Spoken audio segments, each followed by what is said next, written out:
Baik, selamat datang kepada para sahabat bidan di YouTube channel kami, YouTube channel dari BitNotes, catatan dari bidan.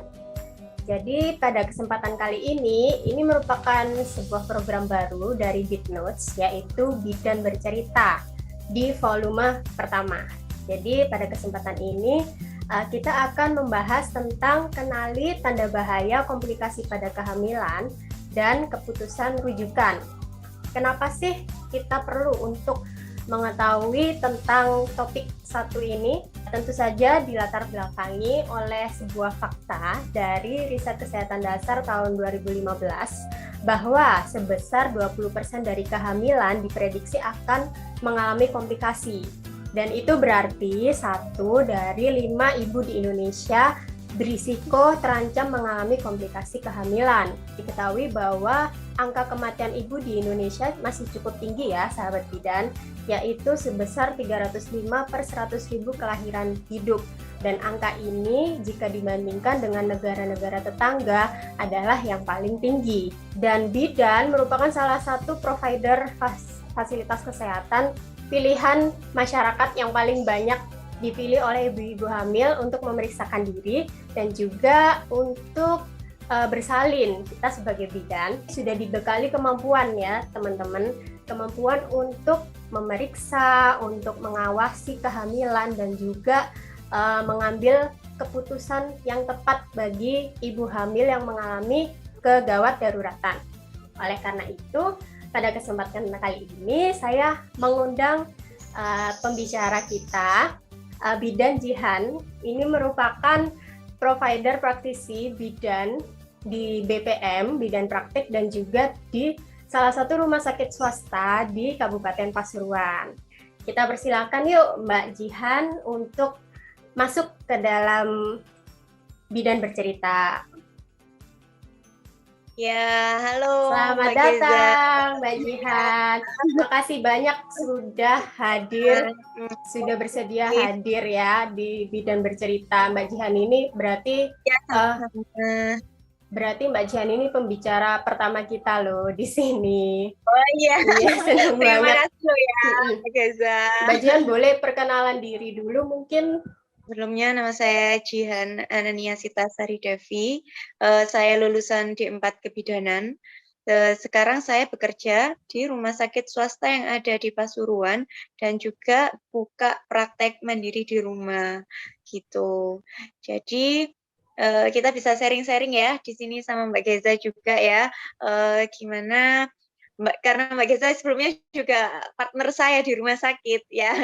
Jadi Iya. kita nanti bisa sharing lagi ke depannya gimana, terus kasus-kasus yang selama ini kita hadapi, terutama pada ibu hamil dan masa setelahnya, masa nifas, pasti ada aja ya kasus-kasus Pasti. tertentu, terutama kalau di rumah sakit kasusnya malah lebih aneh-aneh Iya, lagi. tidak terduga. Kita lanjut aja ya Mbak Jihan. Kita Nah, bakal langsung ke pertanyaan-pertanyaannya nih. Yang pertama, tidak semua kehamilan berlangsung normal. Biasanya apa saja sih yang menjadi faktor-faktor yang dapat menyebabkan kehamilan itu menjadi komplikasi atau gangguan?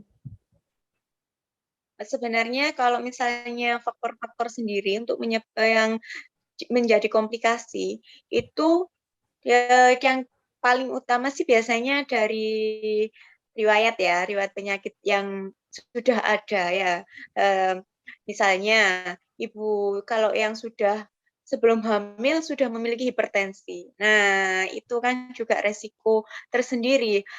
Kita harus juga paham ya, di ibu hamil saja tanpa riwayat penyakit tertentu atau misalnya tanpa ada ini lain, komplikasi lain, itu sudah beresiko. Ya, seperti screening ya, ibu hamil pertama kali hamil itu pasti di screening. Dan ibu hamil sendiri itu sudah beresiko dari kita sebelum hamil menjadi orang hamil, pasti ada perubahan-perubahan, baik hormon maupun yang ada di dalam tubuh kita, pasti semuanya berubah. gitu. Nah, misalnya riwayat penyakit ya, ibu hamil dengan riwayat penyakit tertentu, hipertensi contohnya ya. Nah, hipertensi ini kalau sebelumnya ibunya sudah punya hipertensi, ketika dia hamil, hipertensinya maka bisa lebih tinggi lagi resikonya, bisa berujung kejang. Preeklamsi itu sebenarnya bisa dibilang kalau dijelaskan ke orang awam itu keracunan kehamilan. Ya, biasanya ditandai dengan Bahasa awamnya. tensi yang tinggi. Kalau sekarang nggak perlu protein urin yang positif ya. Sekarang semua tensi yang tinggi dalam kehamilan 140 ke atas, 160 ke atas itu sudah termasuk preeklamsi. Dan kalau misalnya preeklamsi, ibu hamil dengan preeklamsi otomatis juga mengaruh ke bayinya. Kemungkinan bayinya bisa IUGR. IUGR itu berat janin tidak sesuai dengan usia kehamilan ibunya. Jadi misalnya usia kehamilan ibunya sudah 37 minggu atau sudah sekitar 8 bulan menuju 9 bulan itu kan sudah masuk usia matang ya. Seharusnya beratnya sudah 2.500 ke atas, tapi bisa di bawah 2.500. Terus ibu hamil dengan diabetes mellitus, ya penyakit gula. Sebenarnya kalau orang itu kan Mbak Geza ya, kalau misalnya anaknya lahirnya besar itu kadang orang itu lebih seneng ya, lebih kayak, oh anaknya Iya. besar, begitu ya. Nah, Gemoy. padahal gemoy, kan lebih lucu. Padahal itu kan sebelumnya juga perlu dilihat lagi, ditelisik lagi. Kenapa kok bisa anaknya sebesar itu? Normalnya bayi baru lahir itu kan 2.500 sampai 4.000 ya. Kalau misalnya bayinya lebih dari 4.000, wah ini pasti ada apa-apa di ibunya, Iya. ya kan begitu ya. Kemungkinan ibunya penderita penyakit diabetes mellitus. Nah, itu nanti ngaruh ke bayinya. Kemungkinan bayinya kalau bayinya lebih besar, lebih dari normalnya berat badan bayi baru lahir, bisa jadi bayinya kalau lahir normal bisa jadi distosia bahu, macet bahu. Ya, akhirnya ibunya harus operasi. Kalau nggak gitu, kalau misalnya anaknya tetap dipertahankan, kemungkinan anaknya yang asfiksi, bisa lahir tapi anaknya nafasnya tidak enak Iya, atau sesak. mekap-mekap. Ya, makanya itu perlu screening awal. Kenapa ANC terpadu, ANC lebih dini, ya pemeriksaan kehamilan lebih dini itu sangat penting. Apalagi sekarang sudah maju sekali ya perkembangan di Indonesia ini, program-program puskesmas yang ada juga semakin maju. Ibu hamil dengan trimester pertama kalau bisa harus sudah mengetahui, harus kontrol. Nanti ke puskesmas juga seperti itu ya Mbak Giza. Terus trauma sebelumnya. Mungkin trauma sebelumnya seperti kemungkinan pernah operasi pada panggul atau patah kaki itu Ya. juga menyebabkan komplikasi tersendiri. Soalnya kalau misalnya memang lahir normal juga otomatis butuh tenaga dari ibunya. Kita nggak bisa bantu banyak. Sebenarnya tenaga lahir normal itu dari ibunya sendiri. Gizi juga sangat berpengaruh karena kalau misalnya ibunya sendiri kek atau termasuk gizi buruk, itu kemungkinan nanti juga pengaruh ke bayinya, ke calon bayinya. Akhirnya jadi stunting ya, sekarang yang lagi Iya, hits dibahas. lagi Nah, itu gencar-gencarnya. ya makanya gimana caranya sih biar biar anak kita nggak termasuk anak yang stunting, otomatis kita harus mempersiapkan diri sejak dini ya. Terus juga bisa menyebabkan anemia ya. Itu paling menakutkan ya Mbak Gaza ya kalau anemia ini Kurang tiba-tiba darah. HB-nya turun. Iya, Nah, terus ibunya pusing, bisa jadi perdarahan yang perdarahan. banyak sampai HPP. Nah, itu karena kan kehilangan darah manusia itu 2 menit. Kalau misalnya tidak tertolong, ya Iya, jadinya ya. innalillahi. Iya. Terus riwayat obstetris sebelumnya, kemungkinan ibunya sebelumnya pernah keguguran atau ibunya pas persalinan sebelumnya perdarahan, itu akan juga berpengaruh ke kehamilan dan persalinan selanjutnya. Terus ibu hamil dengan miom, dengan kista, itu pasti juga ada keluhan tersendiri. Mungkin pas hamil juga bisa jadi ada perdarahan. Nah, hamil anggur atau kehamilan di luar rahim itu biasanya nyeri hebat ya, Mbak Geza ya, yang seperti kita ketahui. Iya. Biasanya ada nyeri hebat. Makanya itu kenapa kalau misalnya hamil TM pertama, trimester pertama itu harus benar-benar periksa. Maka sekarang juga kehamilan di trimester pertama dianjurkan, diwajibkan untuk USG supaya kita juga lebih tahu lebih dini kehamilan ini berkembang atau tidak di dalam rahim atau di luar rahim. Jadinya kalau ada komplikasi bisa segera teratasi seperti itu ya.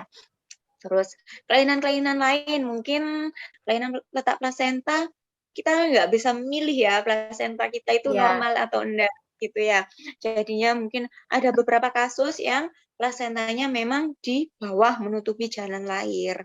Nah, kalau misalnya menutupi jalan lahir, otomatis juga ada keluhan-keluhan ibunya selama hamil. Misalnya tiba-tiba perdarahannya merah segar. Nah, itu juga jadi tanda-tanda buat ibu hamil yang di luar sana ya, gimana Iya. harus tahu juga gimana tanda-tandanya di awal kehamilan, terutama tanda-tanda bahaya kehamilan. Terus biasanya juga ini ya, yang sering terlewatkan biasanya ketuban pecah dini. Kadang ibu-ibu suka tidak sadar Atau kalau merembes. merembes. Iya. Biasanya ngiranya itu adalah pipis ya, Iya. PAK. Biasanya dikiranya seperti itu. Padahal perbedaannya gimana caranya membedakan kalau itu ketuban, gimana caranya kalau itu memang pipis. Nah, biasanya kalau ketuban yang pasti bau anyir. Yang kedua, nggak bisa ditahan. Kalau pipis masih bisa ditahan, kalau misalnya ketuban biasanya akan berembus terus, seperti itu. Jadi memang nggak boleh dianggap sepele ya, keluhan sekecil apapun. Seperti itu. Dan terutama ANC ya, Iya, harus benar-benar harus rutin. dilakukan. Nah, Apa saja sih yang upaya yang bisa dilakukan oleh ibu hamil untuk menjaga kandungan tetap sehat, terhindar dari komplikasi? itu ya, tadi yang sudah saya jelaskan, yang pertama adalah ANC. kunjungan selama kehamilan, ANC. Ya. Dan natal care, berkunjung, memeriksakan kehamilan itu adalah hal yang paling penting. Semakin sering, semakin awal kita memeriksa kehamilan, pasti semakin kecil juga untuk komplikasi yang ada. Dan ibu hamil memang wajib untuk melakukan ANC ya, terutama ANC terpadu. ANC terpadu itu pemeriksaan kehamilan lengkap yang biasanya dilakukan di puskesmas terdekat. Biasanya sih kalau selama ini puskesmas sesuai KTP ibu hamil ya. KTP domisili masing-masing ibu hamil di situ. Nah, nanti ibu hamil diwajibkan untuk periksa ke puskesmas 1 kali minimal ya. Nanti di sana di puskesmas ibu hamil bakal diperiksa semuanya, misalnya tes darah lengkap, tes urin atau pipis lengkap ya, terus juga pemeriksaan gigi. Jadi biasanya rata-rata ibu ini kalau sudah disuruh periksa ke puskesmas, ke rumah sakit, suka takut ya Mbak Geza ya. Kayak gitu sudah parno duluan. Edukasi dulu ibunya. Nanti di sana diapakan aja sih, sama diperiksa apa aja sih, gitu. Dan kenapa harus ke sana. Nah, itu juga keuntungan sendiri kalau misalnya sudah ANC terpadu, terdaftar di puskesmas terdomisili atau setempat, otomatis datanya ibu hamil itu akan masuk ke Dinkes. Ibu hamil yang melahirkan anaknya misalnya dengan penyakit tertentu, misal hepatitis, itu nanti vaksinnya bisa ditanggung sama pemerintah. Tapi kalau misalnya ibu hamil tidak periksa ANC terpadu, nanti malah jatuhnya bayar sendiri vaksinnya. Vaksinnya juga cukup mahal ya, jutaan. Kemudian selain lagi ya untuk menjaga terhindar dari komplikasi, USG. USG juga penting ya, dilakukan di trimester pertama, trimester ketiga, trimester pertama untuk mengetahui janinnya berkembang atau enggak. kehamilannya di luar atau di dalam rahim. Seperti itu. Terus ke trimester ketiga juga wajib ya untuk melakukan USG untuk mengetahui posisi bayinya sudah mapan apa belum. Kepala bagian yang terendah, kepala atau kaki, atau malah bagian yang lain. Nah, itu juga mempengaruhi bisa lahir normal atau memang harus dilakukan tindakan. Terus letak plasentanya juga, seperti yang tadi ya. Letak plasentanya di bawah atau masih di atas. Itu juga bisa mengetahui bisa lahir normal atau tidak. Kalau plasentanya di bawah otomatis bisa lahir normal, karena kalau misalnya lahir normal, resiko perdarahan. Kalaupun bisa, lahirnya bisanya di rumah sakit. Kemudian juga mengetahui keadaan ketuban. Nah, keadaan ketuban ini juga sangat penting. Kalau misalnya ketubannya kurang, nah kalau misalnya seperti kita, ketuban kalau kita sendiri tidak dapat nutrisi, otomatis kita juga ini ya, di dalam rahim yang seperti itu, kalau kita di dalamnya airnya kurang, kita kayak nggak bisa nafas, ya. Oh ya. Nah, itu. Nah, nanti kalau misalnya ketubannya kurang, lahir kemungkinan bisa asfiksi pada bayinya atau sesak tadi. Kemudian nutrisi juga sangat penting ya. Nutrisi dari awal hamil itu juga sangat penting. Kalau misalnya di awal-awal kehamilan biasanya suka turun nafsu makannya. Itu sebenarnya wajar, tapi juga kita harus mengimbangi ya, nggak boleh tetap mengikuti dalam artian nggak mau makan, kita turut tidak mau makan. Nah, itu nggak boleh. Nah, apalagi kalau misalnya sampai ada gejala mual, muntah hingga 5 kali, atau muntah tiap makan dan minum, itu harus segera kita berobat ke fasilitas kesehatan yang terdekat. Karena awal-awal kehamilan itu masa-masa yang sangat penting untuk pembentukan otak dan tubuh bayi ya. Seperti itu. Jadi kalau misalnya awal kehamilannya nutrisinya sudah bagus, nah nanti akan melahirkan anak-anak yang juga hebat. Nah, kalau misalnya juga ibu-ibu dengan hipertensi juga harus mengurangi makanan asin-asin ya dari Kurangi awal. garam Juga ya, Mbak Jian. seperti itu. Kemudian juga riwayat diabetes otomatis juga harus sudah menjaga dari awal. Seperti itu. Dan juga psikis ya, psikis. Dukungan dari orang tua, dari suami, sangat penting karena biasanya ibu hamil itu juga moodnya naik turun ya, karena pengaruh hormon juga. Karena memang ibu hamil itu lebih sensitif baik perasaannya, indera penciumannya, indera perasaannya juga seperti itu. Jadi kalau misalnya ibu hamil rewel masalah makan, ya kita turuti aja gitu. Yang mana yang mau. Yang nggak boleh itu hanya minum jamu, makanan pedas dikurangi, kecut seperti itu ya. Apalagi di trimester pertama, makanan kecut-kecut itu harus dikurangi. Kalau Itu. buah nanas itu gimana Mbak Jihan? Kan dengar-dengar katanya nggak boleh buah nanas ya. Nah, ya, buah nanas itu sebenarnya mengandung zat yang bisa menipiskan jalan lahirnya, serviksnya. Nah, makanya kenapa kalau misalnya ibu hamil biasanya di trimester pertama memang tidak dianjurkan karena biasanya kalau misalnya kita di lapangan juga ada beberapa ya pasien yang setelah makan nanas di kehamilan yang masih awal-awal itu biasanya kenceng-kenceng atau nyeri perut. Tapi kembali lagi tergantung dari kondisi ibunya sendiri. Kalau kondisi ibunya fit atau memang calon janinnya sendiri juga kuat, itu biasanya juga enggak terasa, fine-fine aja. Tapi kalau misalnya ibunya dalam kondisi yang kurang fit atau makannya kebanyakan, itu biasanya yang menimbulkan gejala. Memang kan semuanya kalau yang berlebih nggak boleh ya, nggak baik ya. Kalau sudah mendekati persalinan, itu biasanya ada yang makan buah nanas untuk merangsang, menipiskan ya jalan lahirnya seperti itu. Gitu. Terus aktivitas juga ya, aktivitas kalau misalnya memang sudah lelah, sudah capek, mending dibuat istirahat seperti itu. Jangan dipaksakan untuk kerja. Mungkin ada beberapa ya, beberapa ibu hamil yang memang dia nggak bisa bekerja berat ketika hamil. Nah, kalau memang harus istirahat, ya istirahat saja. Kecuali dengan kondisi tertentu, misalnya ancaman kehamilan, ancaman keguguran, seperti itu. Biasanya dianjurkan untuk bed rest total, ya, sampai benar-benar kondisinya bagus. Nanti pada trimester 2, trimester ketiga, ibu hamil juga harus tetap olahraganya yang ringan-ringan aja, karena juga nanti mempengaruhi waktu persalinan. Biasanya kalau ibunya aktif, nanti persalinannya biasanya tidak mudah lelah, tapi kalau misalnya kurang olahraganya, biasanya mempengaruhi tenaganya ketika bersalin mudah lelah, seperti itu. Mungkin salah Jangan satunya ini ya Mbak Jihan, yoga dan senam hamil lupa ya.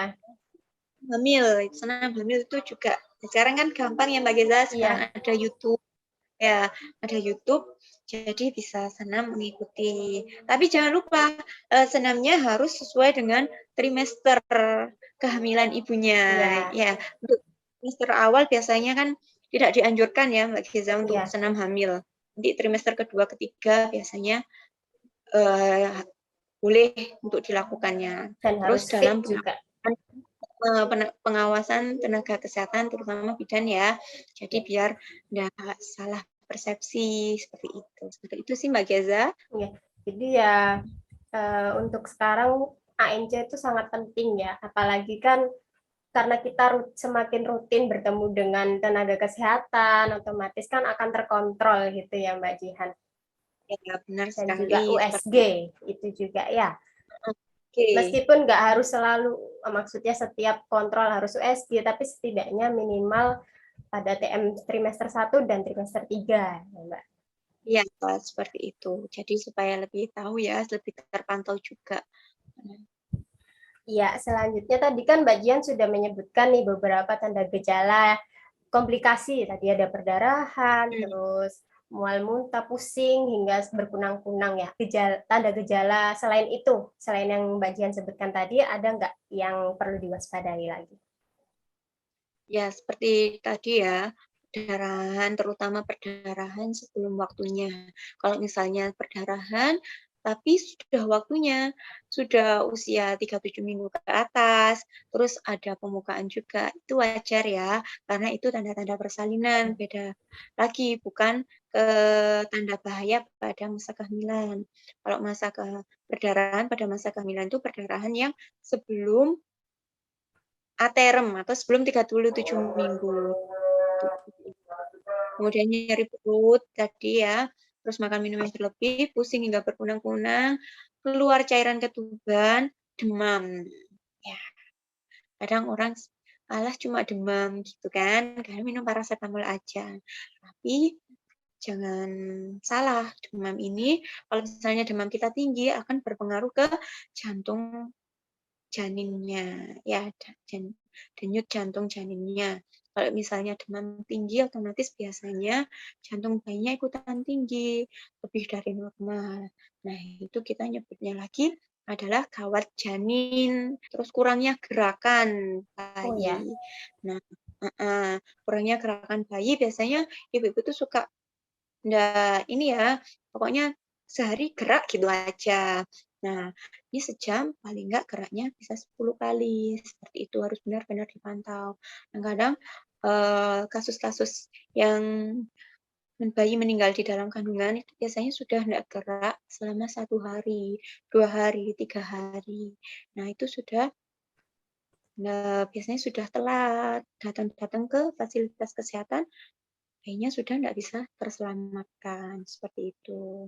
ya kalau misal ada bumil yang mengalami tanda gejala tersebut tadi, itu apa yang harus dilakukan dulu nih sama ibu hamilnya?